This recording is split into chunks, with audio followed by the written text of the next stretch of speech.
होनी चाहिए। उनको बोलो उर्दू जहां बोली जाती वहां जाओ, बंगाल में बांग्ला ही बोली जाएगी।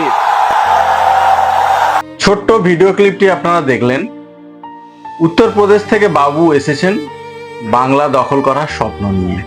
আসতেই পারেন, অলওয়েজ ওয়েলকাম। কিন্তু তিনি তার এই ভাষণের মধ্যে যে শব্দটি ব্যবহার করলেন, বাংলাতে যারা উর্দু বলতে চাইছেন এদেরকে বলে দেবেন বাংলায় উর্দু বলা যাবে না, বাংলাতে বাংলা বলতে হবে। তাহলে এখন যদি কোনো বাঙালি দাবি করেন বাংলাতে হিন্দি বলা যাবে না, তাহলে কি সেটি গ্রহণযোগ্য বা মান্যতা পাবে? যাই হোক, বাবুর আসরে যদি আপনারা কেউ থাকেন বা পরবর্তীতে কেউ বাবুর আসরে যুক্ত হতে চাইছেন, একটু বাবুকে জিজ্ঞাসা করবেন উর্দু ভাষা যারা বলেন বা উর্দু হিন্দির মিশ্রণে যারা বলেন তারা কোথা থেকে এসেছেন। তারা হয় ইউপি থেকে এসেছেন, না হলে বিহার থেকে এসেছেন, না হলে ঝাড়খণ্ড থেকে এসেছেন। তো প্রবলেম কোথায়? এরকমও হয়েছে যে কাজের সূত্রে মানুষ বিভিন্ন জায়গা থেকে এক প্রান্ত থেকে আরেক প্রান্তের মধ্যে যাওয়া আসা করেন, কারণ এটা তার বলতে পারেন তার দেশের মধ্যে, তার নিজস্ব ভূখণ্ডের মধ্যে সে অনায়াসে যাতায়াত করতে পারে এবং সে তার ভাষা বলতেই পারে। সমস্যা কোথায়?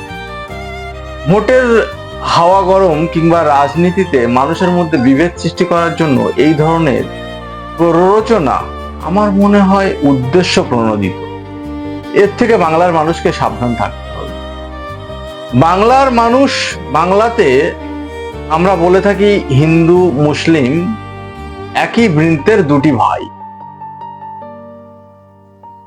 তাহলে আমরা কিভাবে থাকবো সেটা যদি কোনো মানুষ ঠিক করে দেন যে এইভাবে থাকতে হবে, তাহলে কিন্তু বড় ব্যথিত কিংবা কষ্টের জায়গা তৈরি হয়ে যায়। ভোট আসবে, ভোট যাবে, কারণ এটা একটা গণতান্ত্রিক দেশ,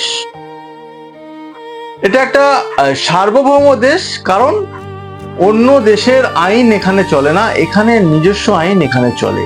সুতরাং একই দেশের মধ্যে একই ভূখণ্ডে বাস করে এক একজন এক এক রকম নিয়ম চালু করার চেষ্টা করবেন, এটা সত্যি বড় মর্মান্তিক, বড় কষ্ট।